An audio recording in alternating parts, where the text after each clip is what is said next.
Hello there, it's David Duffett here with a Flipchart Friday video, especially for you. I'm with Let the Geek Speak, and we specialise in helping technical professionals to give amazing presentations, really connect with their audience and thus achieve whatever the objective is, whether that's more sales or customer education or whatever it might be. Today, I would like to talk to you about visual aids. That's what the VA is standing for there, visual aids. Now, before I get to it, let me just remind you that we have a YouTube channel full of videos about presentation skills and presenting. So go along and find it. It's the Let the Geek Speak YouTube channel. While you're there, you could click on subscribe and you could have a little cheeky click of the bell button in order to be notified when new videos are posted as well. Now, visual aids. When I say visual aids, people might run away and think about the slides that they use. And that's quite right. Slides are a visual aid. Just remember that slides are not, I repeat, not the presentation themselves. You're delivering a presentation and maybe you're using slides as a visual aid, as a support. Now, I would encourage you to actually try and do a few presentations with no slides at all, because very often people use them as a bit of a crutch and as an excuse for missing out on practicing because they know the slides will kind of remind them of the sort of things they should say. Sadly, that kind of attitude makes for a presentation that, let's just say, is suboptimal. It could have been much better if the person thought about the presentation in terms of the purpose, in terms of the plan, in terms of the preferences of the audience that he or she was going to be in front of this time around, rather than just shuffling some slides in PowerPoint, Prezi or Keynote. You know the sort of thing I'm talking about. Take a few out, put a few in, reorder a couple, Bob's your uncle, Fanny's your aunt, you've got a new presentation. But as I just said, presentation is what you're delivering holistically. The slides are just one part of it. They're just a visual aid. But I want to talk to you today really about the best possible visual aid for any talk.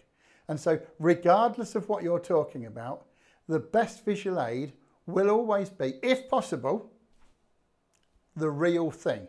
So if you're talking about bananas, bring along a banana. Better yet, if you know you've got an audience of 20 people, bring along 20 bananas and give everybody a free banana. Not only will it bring your talk to life, but it will give people something towards their lunch or their break or whatever as well. So always bring the real thing if you can. If you're talking about flip chart markers, bring a flip chart marker or 2 flip chart markers or 3, as many as you like.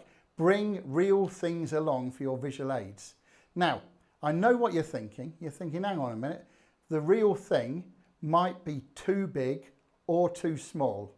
Now, if the real thing is too big, let's say you were talking about the Eiffel Tower or the White House or something like that, if it was too big, bring a model.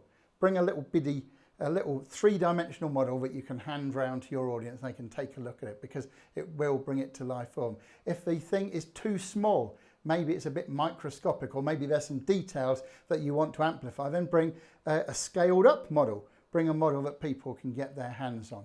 Now, if the thing is something that can't easily be seen, maybe it's software, then of course, obviously, you've got lines of code or block diagrams that you could show people. But my advice would always to bring it up to a high level so that the most people could understand it.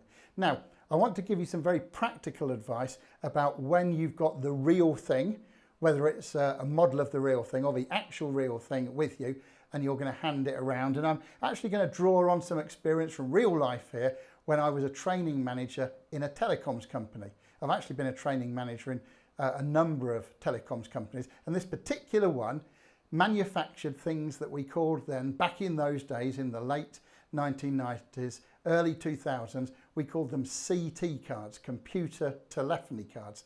And they looked very much like graphics cards or sound cards that you popped into PC, apart from they were full length and full height, so quite big things. And generally speaking, you wouldn't pop them into a regular PC. You'd be more likely to pop them into an industrial server, you know, the sort of thing that goes in a big old rack in a data center somewhere. Anyway, these things were just, we called them CT or telephony cards, or in America we called them boards, telephony boards. And very often I would go out to meetings with customers to kind of bring things to life a little bit for them. And the salespeople would always say the same thing to me: don't bother bringing any cards. They're not important. Everybody knows what a card looks like. There's no need to bring them. It'll just be hassle for you to carry them out to wherever we're going. Forget it. And I would always ignore that advice. I would staunchly, or maybe even barnstormingly, ignore that advice, because I knew that when you put something in people's hands, this childlike thing kicks in. Even if it's a middle-aged executive, they just like to have a little look and a bit of a fiddle with whatever you've handed them. And so I would always take these cards along and hand them round and let the audience look at them. And what I'm going to share with you is just a couple of very practical aspects about handing out the real thing, or the model of the real thing, in a group of people. Now, if your group of people are set up in a U shape, as they often are in a hotel meeting room kind of configuration, then that's great, because you can hand your real thing to the audience member at one end, and it will travel round, and they'll hand it to each other, and it will come back, and you can take it back at the front of the room. Very useful thing. It doesn't matter which side of the U you hand it to, because it will come round to the other side and you can take it away. But here's the perhaps most important point if you ever want to see your visual aid again. If you're in more of a classroom configuration, or maybe even a cafe style configuration where people are kind of dotted around, the temptation is to hand it to somebody at the front and let them hand it back, and so it makes its way to the back of the room. But you may never see it again. And so my advice to you would always be to actually make your way to the back of the room here and hand it to somebody on the back row, or right near the back of the room in a cafe style configuration. Then they can pass it along to each other, and actually it will make its way to the front of the room and back to you. And that might be a very useful thing, because you might want it to point something out on it after everybody's had a chance to look at it close up. So a very useful and very practical hint there. If you've got a group of people that are not in a U shape, U shapes are easy, but if they're not in a U shape, always hand the thing out at the back and let it make its way back to you. Now, visual aids are absolutely key, and if you can use them, it will really help bring your presentation to life.